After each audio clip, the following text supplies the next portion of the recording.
लग्न झाल्यापासून मला बरीच लोक म्हणतात तू केसांना काय लावते काय लावते, तर मग आज मी म्हणलं चला तुमच्याशी ही रेसिपी शेअरच करावं म्हटलं.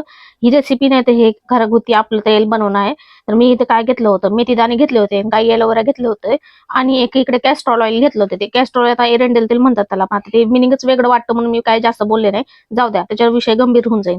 मग मी ते एका पातेल्यामध्ये असं तेल टाकलं आणि थोडंसं खोबऱ्याचं पण तेल टाकलेलं होतं, पण ते काय याच्यामध्ये दिसलं नाही, पण मी दाखवतेच तुम्हाला. बघा मस्त असं मेथी दाणे टाकून घेतले आणि मस्त होऊ दिलं. मग थोड्या वेळाने एलोवेरा टाकला, एलोवेरा टाकून मस्त हे शिजू दिलं. शिजून झालं मग थोडं खोबऱ्याचं तेल अजून टाकलं आणि कॅस्ट्रॉल ऑइल थोडं अजून टाकलं आणि असं करून सगळं मस्त 5-10 मिनिटं मी ते शिजून घेतलं. शिजून झालं मस्त एका बरणीमध्ये ते गाळून घ्या.